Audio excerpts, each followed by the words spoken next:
before regular season? How things going? It's good. Yes. Just kind of going through some of our bullet points, and not a really hard practice, more of a light practice, but making sure we review Brooklyn and just the things that we want to come in the game with our mindset. We want to come in the game and get certain things accomplished. So we went through those scenarios today in practice. How much have you been able to look at the starting five in these last couple of practices? Well, they didn't play a lot. Well, they didn't play any during the preseason, so it kind of is what it is. We'll work through it as we go through games. How do you balance that? Do you have a plan, like right now, like with the staff, this is what I want to do, and then it just kind of evolves organically, or do you just kind of say, we'll see how it goes once we start playing? No, we definitely have a plan for how we want to play guys, minutes, things like that. But you guys always, the game changes, and we have to adjust depending on what's going on in the game. And when that happens, we'll make some adjustments. But right now, we do have a plan of how we want our guys to play, minutes that we want them to play, what groups we want to play together, and then we go from there. How deep is your rotation right now? Do you want to go 10? Do you want to go more? I know you had like a lot of numbers that you like to use before, but I'm not sure. For sure, 10. Could be more. Could be a little, possibly a little less. Once again, the game dictates a lot for us. Foul trouble dictates who's got it going, who goes over their minutes. So it all determines, and those are things that we try to leave a little room to have some adjustments in there. How much of an emphasis has been getting off to a better start this year? It's a big emphasis. I think it's important for our group to get off to a good start. So Wednesday's game will be a good test for us. It's a good team that we're playing against in Brooklyn. This will be a good road trip for us, and we're looking to get there and get after it. So it's hard to dig out once you get into a certain hole, right, like you did last year. It is. We don't want to make that a habit of getting into a hole, but our mindsets is, just kind of chop the season up in 10 games. So looking at a 10-game window, what's our record after 10 games? And then we look at stats, things that we can do better, things that we're doing really well. We try to hold on to.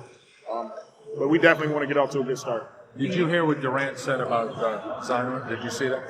I didn't. Well, he just said that he's a special guy, kind of like a once-in-a-lifetime guy that somebody his size can do what he does to you. I was wondering, I guess you whatever he said, you agree, right? I agree with that for sure. Durant is right. He's a once-in-a-lifetime talent. Not that other guys aren't talented, but his size, his speed, his strength, and I don't think he gets enough credit for his IQ. A very smart basketball player, understands how to make correct passes, who's open, how to get open. You just don't see a lot of guys like Z. Will you use him in ways we haven't seen so far? Which ways would that be?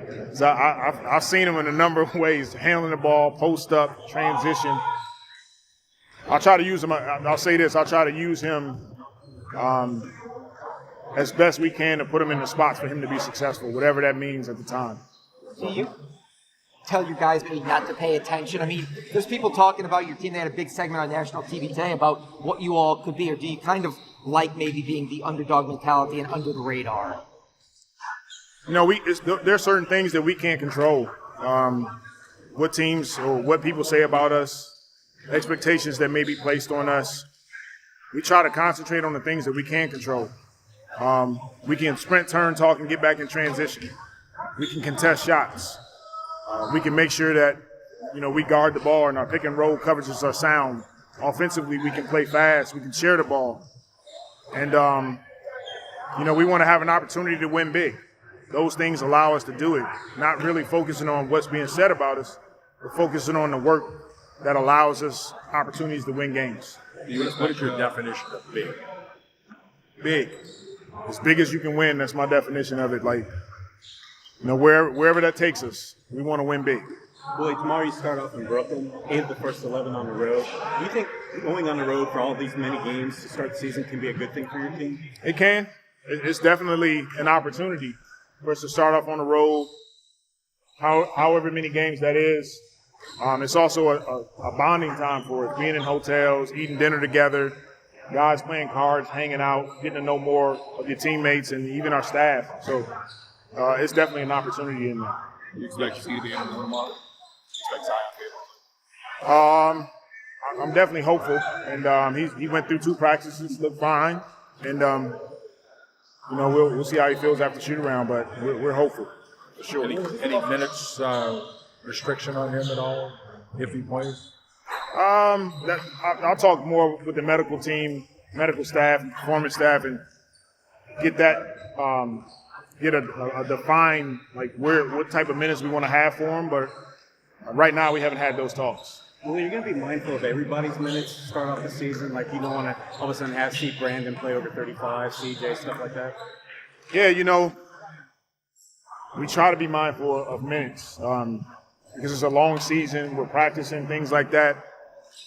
But, there's times in the game where those guys have it going or it's a late game situation and, they don't want to come out.